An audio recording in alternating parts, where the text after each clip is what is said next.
What's up, y'all? So, my number one requested videos are color grading videos, whether it's photo, photography. I shoot a lot in the desert, but I know a lot of people aren't lucky enough to be in the California desert with beautiful blue skies and beautiful color palettes. So, this is actually in my town. I live in Yucaipa, California. I always say Redlands because people know Redlands more. But yeah, we have mountains and rivers and stuff like this.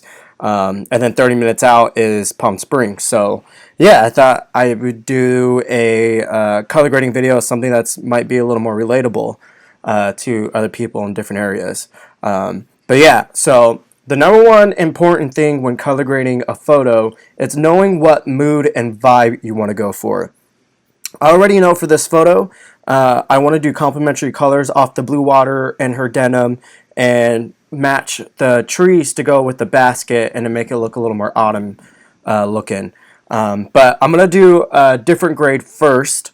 So a lot of people would say, oh, this is a blurry photo, it doesn't look good, shouldn't use that.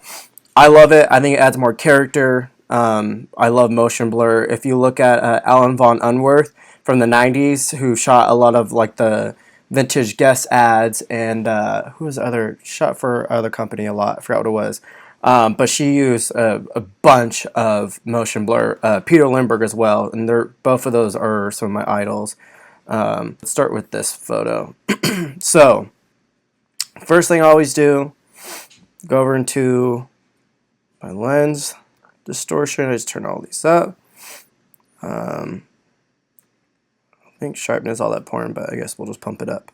That's just fix all the lens vignetting and all that kind of stuff.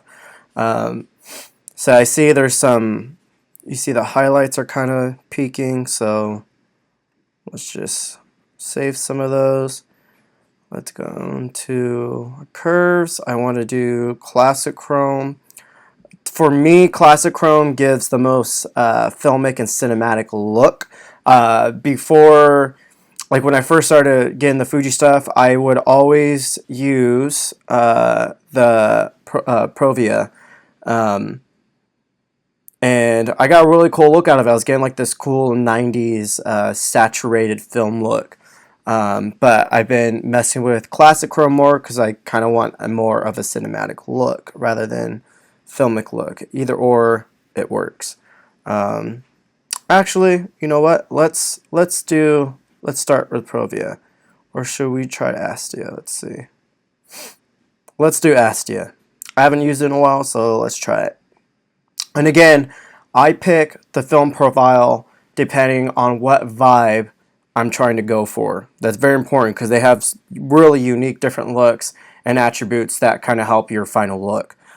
So again, I'm going to do two different looks. I'm going to go for a really filmic look, kind of natural, and then the other one I'm going to push a little more and do more of a stylized, my own kind of branding look. One second, I'm going to drink some coffee. I'm obsessed with coffee. Alright, so first, before I do anything, after I do my lens corrections and I adjust my exposure, the exposure is pretty on this, I go and I tweak individual colors first. So I go in my color editor, I go into my advanced, I start clicking through. So green's one of my most hated colors. I hate green. So I always have to go and mess with it for sure. So let's dial this in. I'm just trying to get as much green as I can without affecting any of the skin tones. That's part on the border right there. Let's go a little bit more. Try and get the brand. We're going to the basket now. Back that off a little bit. Let's get some more of this in there. There we go. You see most of the greens are in there now. Let's smooth this up. Cool. So I want to add kind of a teal hue to the leaves. So you see all of a sudden that gives even more filmic look. If you, I don't know, like it depends if you shot film. A film kind of has this characteristic where it pushes different hues to certain colors. So deep blues tend to be deep blue. And then the mid blues and higher blues kind of have like a teal hue to it. Shadows sometimes have like a magenta look or a green look. It really depends what kind of film, the age of the film, the way you shot it, the way you process it. There's a lot of things that go to it, but it always has a very unique look. So next, let's go into the blues. Let's see.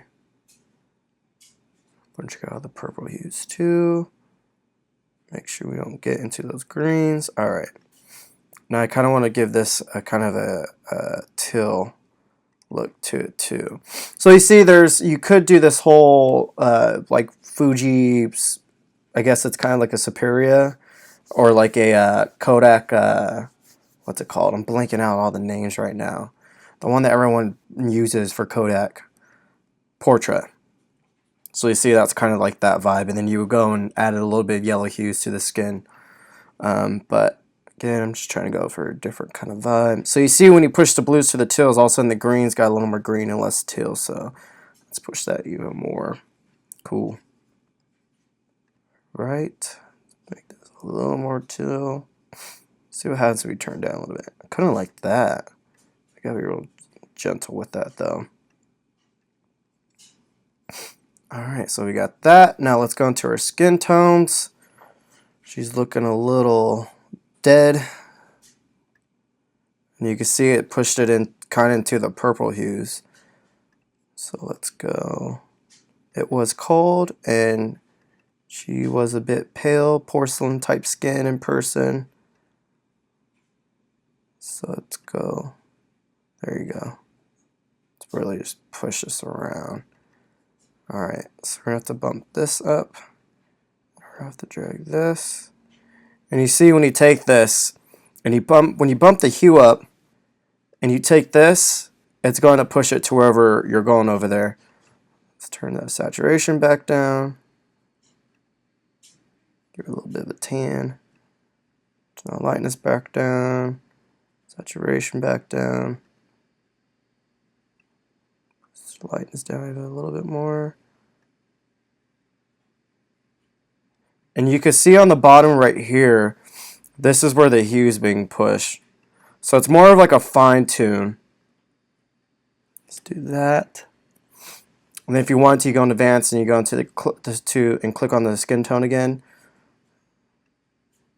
If you're finding it hard to grab the lines over here, you can also grab these lines right there. And a cool trick too, if you want to expand that, you could just click this down here and it'll expand the saturation on that. But you'll see, just do drastic. You see, you could do more hardcore tuning back in the advanced editor. Alright, I think I'm digging that. So now after this, let's create a new layer, new filled layer, and now let's start color grading. So I guess you could say I color corrected it to what I want it to look like. So after that, now I would go and create a new layer, and now I'm going to color grade it. Color correcting is just correcting the colors to the right hues. I guess you could say I kind of color grade it. To me, I just color corrected it. So now I'm going to go and stylize it.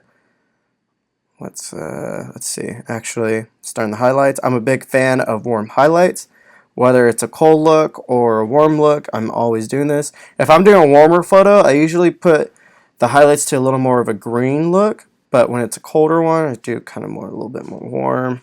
Let's go in the shadows. Let's see where we want to take this. I guess we can make it real cold. Let's do it like that. In the midtones, you can either reverse that, or you can make it even more colder. I think that's what I'm going to do. We'll see in a second what we can do for the skin tones. So in the same color grading one, we're going to go back to our advanced. Going to click on these skin tones. Again, we're going to expand this. Get more of this in here. There it goes. Now it's got her skin. Let's warm her skin up back again. So another aspect of film is no matter how strong the ambient colors are, or whatever colors are in the photos, the skin tones were always on point. And that's just because the way that film worked and the way it picked up colors, it always was correct for skin tones. So when you see people saying you need to do a custom white balance and all that, yeah, if you're doing photos of like clothes and it needs to be accurate color, then yes, use gray card and all that. But when you're doing creative stuff like this, it's not as important. I rather push the color balance to look more saturated than accurate. So yeah. Again, whites in person aren't as white as you think they are. They reflect on the ambient color, so I really don't get where this accurate color thing came from. We're gonna go and punch up the reds in her lips a little bit, if this is possible. It's kind of hard because you saw her skin tone. Let's go way down here. Oh, you see there's her skin, her lips right there. Let's take that, let's bump that up a little bit, see what that does. Cool. Let's go here. Let's try that. Zoom out, go back to her lips. Bring up the brightness on those. So you see I'm just dancing around with it. But you see we're getting some artifacts around here, so I'm guessing, let's see, let's turn this off. Oh yeah, it's this guy. Let's see, let's lower this.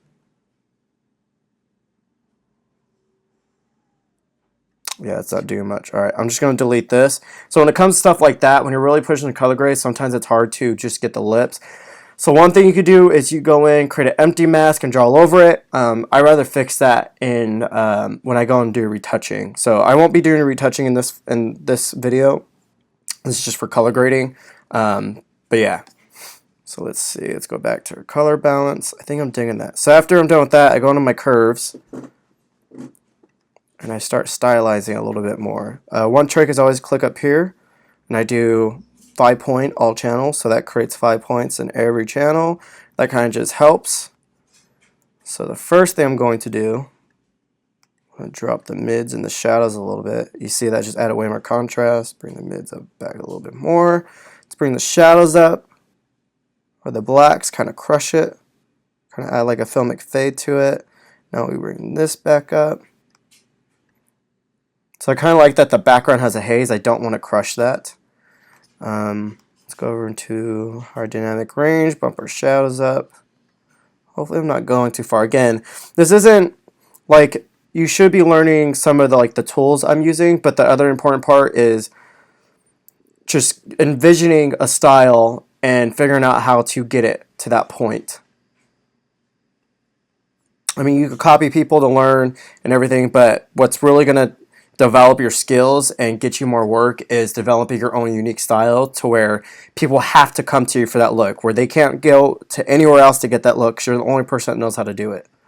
That's how you get work. Let's see. I'm actually, so since my midtones are cooling it down a little bit, I kind of want to reverse that in the shadows. Yeah, that's cool. Let's go in the highlights. Let's bring the highlights down a little bit. Midtones up a little bit. Then sharpening, always put this up around like 350. Film grain, I would put, I like a lot of film grain. I go overboard with this sometimes, but I just love the way it looks. So let's copy that. You just click up here. Let's paste it to this photo, see what it looks like. Pretty dope. Let's see. There's always the fun part. It's kind of like gambling. I love how that looks. Kind of underexposed. Bump it up a little bit. Actually, Command Z that. Go to layers. Go down to background. So exposure kind of brings up the highlights and everything. Brightness kind of just brings up, I think, around like the midtones, and it kind of keeps the highlights safe. Like that. Bump this up a little bit. Yeah, you see. Right there. So see on this photo, let's go to the layer 1 again. Color editor. Let's go on advanced. Let's click on her lips. You see her skin tones and her lips are a little more separated. So we might be able to get a better lip selection. Oh yeah. Let's narrow this selection down even more. Smooth this down. Alright, let's try this.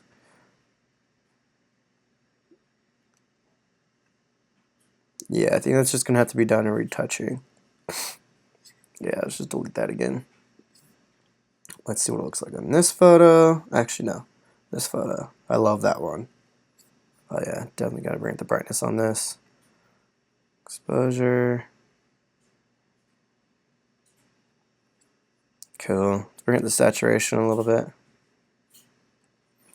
So in post, I'd probably go back and take all this red over here and make it all one color, kind of correct that. Here, we can do that right here real quick. Let's see. Oh yeah. So let's take some of those reds out. Was it there or is it? Oh, it's that one right there. Let's go down with the saturation. Cool. So you see there's one look. Some people might like this. Me, I'm not the biggest fan of it. My strong suit is not cooler photos.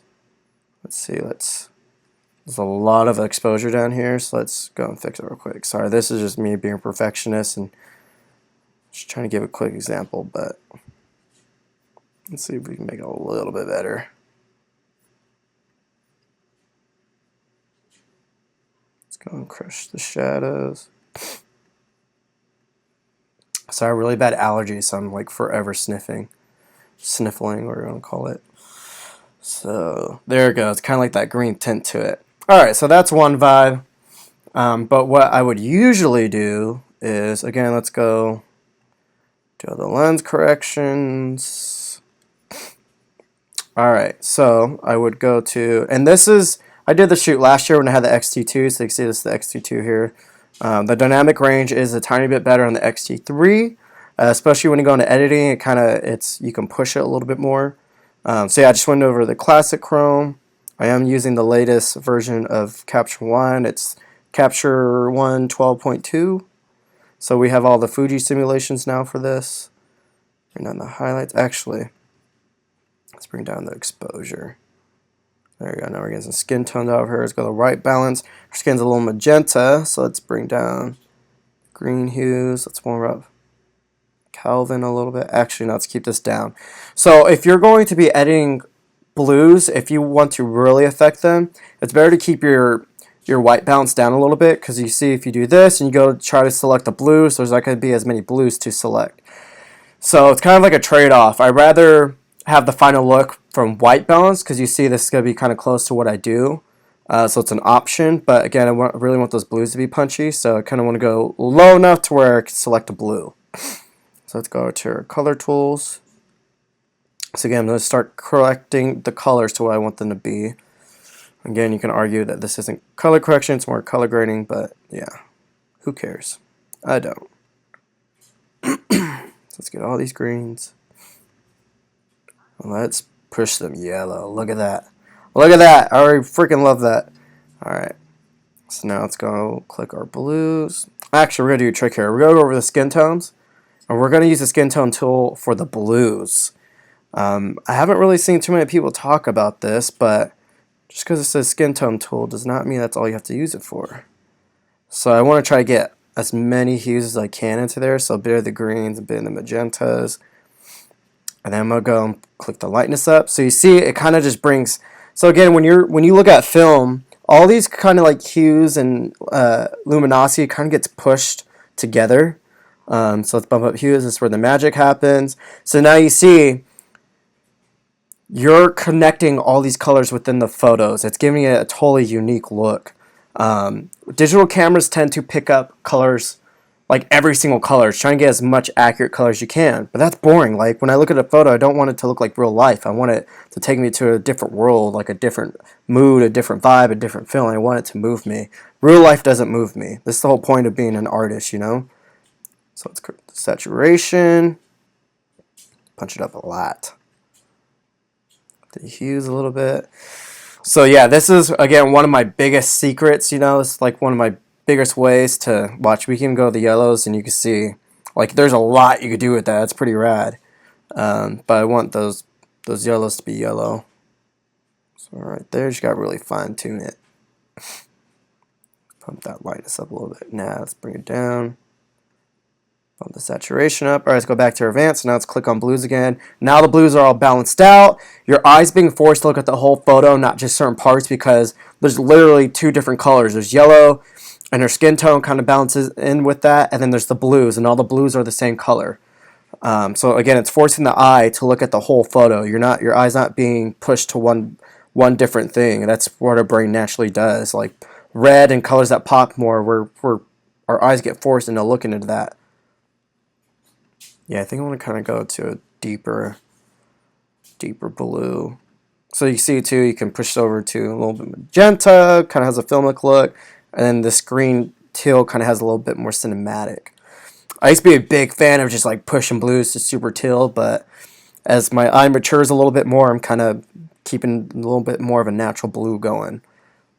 Alright, so just like last time, we're going to go into new filled layer. Now we're going to go and color grade it. So again, you can say that's a color grade, but so my thought on this is I have a lot of yellows and like warm tones and a lot of teals, blue tones, complementary colors. That's why movies use this color palette so much. But one way to kind of add a third color to give it a little bit more life is in the shadows. Most people would probably just go to a teal. To me, this looks too, I don't know, too overdone, too basic. So kind of a color to me that complements this color palette a lot is like this magenta. So I'm sure if you go on a color wheel, this would naturally happen. So let's go in the highlights now.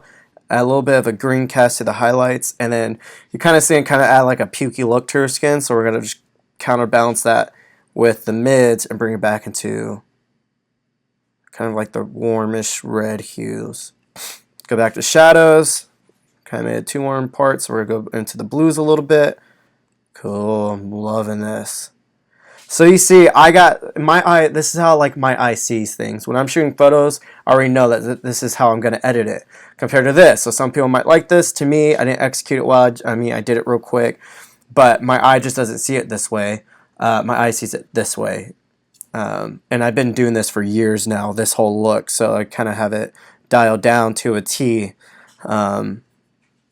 Let's see, let's go and add in our sharpness again. Let's pop our green in there. I kind of want to add more punch, so I'm going to go into my clarity. Also, this is a custom layout I made for my processing. So let me know if you guys are interested. I will export this. I think I can save this whole layout and give it to you guys. I won't put it up for purchase or anything. I'll just let you guys have it for free if you want it. Just let me know in the comments. I don't know if any of you guys would be interested in that. I don't know if workflow is totally different for other people. Let's go in and bump the contrast up. Oh yeah, this is gorgeous. So it looks, if I lift my shadows up, yeah, see, it starts looking too edited that way. That's another thing that's kind of happening is as my eye adjusts and matures, I'm kind of liking a little bit more contrast and crushed blacks. Let's go back up to our color grading layer. Let's go down to curves. Sorry, now I'm bouncing around a lot. Actually, let's go to our Luma. So Luma, the Luma section, the curves affects just the luminosity. If you do the RGB, you'll see it kind of messes with the saturation and the colors. But if you want to keep your colors natural, you can use this, and you see the saturation is not going all crazy.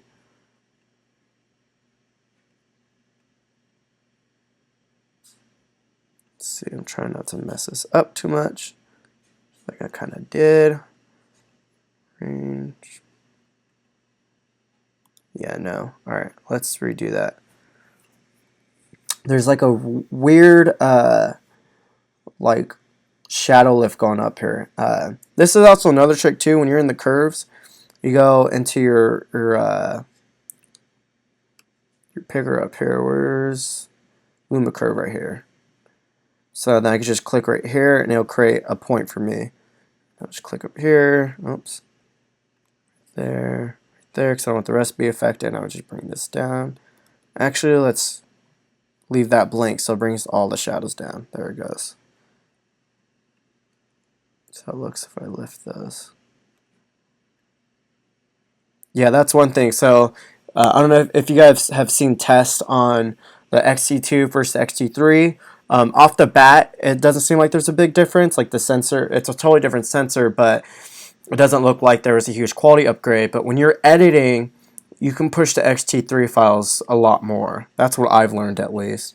Especially in low light. Yeah, there's more noise on the XT3, but there's more sharpness and clarity. So when you do noise removal, it looks cleaner overall, especially for video.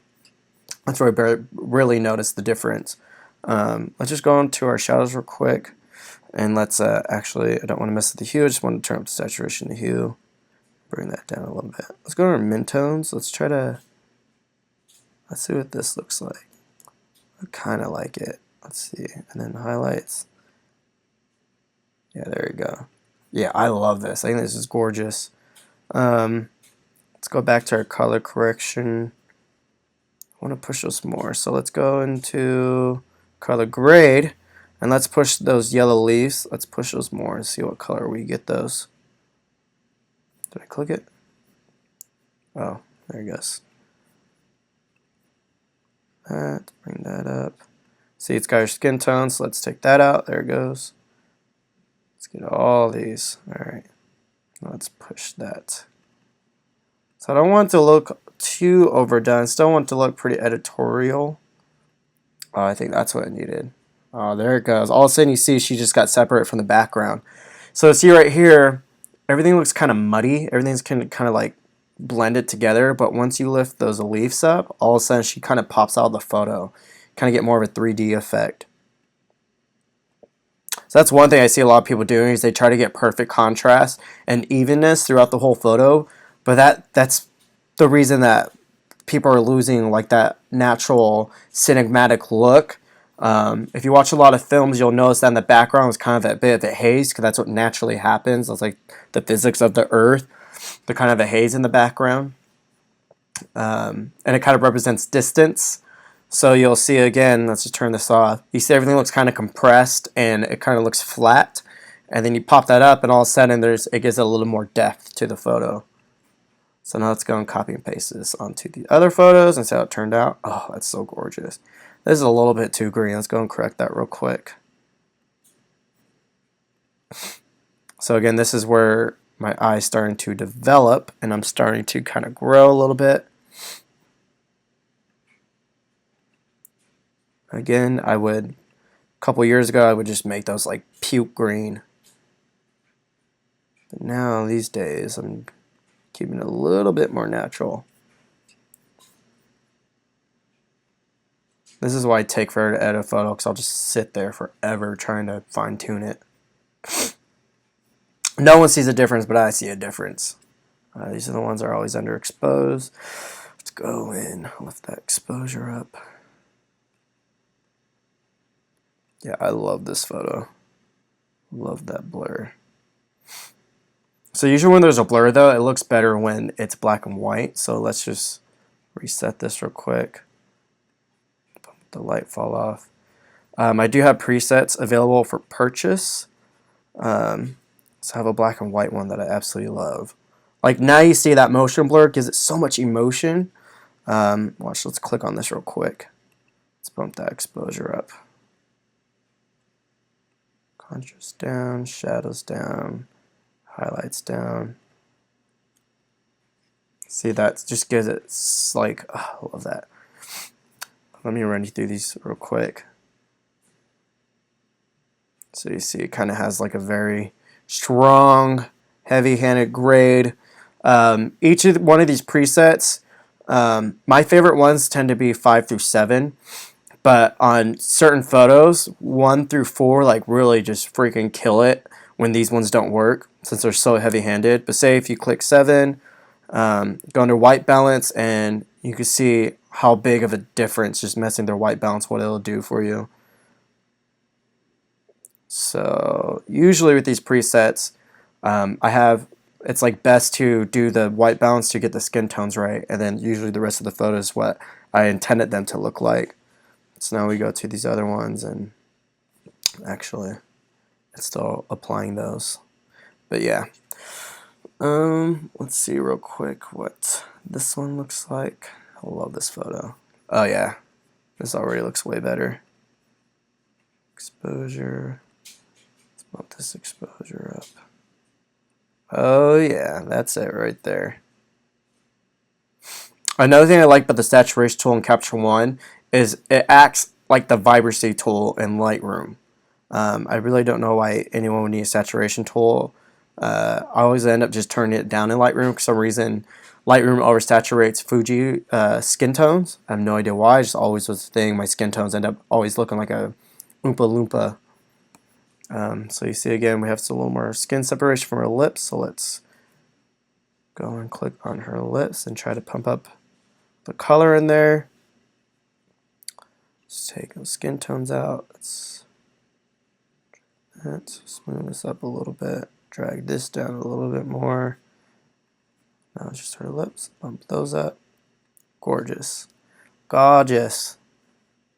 Let's bring down the white balance a little bit. Really get those blues popping. Alright, so yeah. Just trying to walk you guys through what I do. Again, this is pretty much my most requested video is color grading video. So I want to do more of these in different styles. Well, maybe different styles. I don't know. Tell me what you guys want. Do you guys want to see different styles, or do you want to see my specific looks that I always make? I've gone through so many. If you go through my Instagram and you go back a couple of years, I mean, that'd be a lot of work because I upload a lot. But if you go back a couple of years, you'll see that my work looks totally different than it does now. But yeah, guys, let me know if you have any questions. Check me out on Instagram. You can DM me there. It's kind of hard for me to keep up on things sometimes. I'm a working photographer, so I have models and brands and everything hitting me up. So it's kind of hard for me to keep up on DMs and comments and everything. So just be patient. I try to get to them whenever I can, usually when I'm going to the bathroom. So there's some truth for you. But yeah, guys, peace.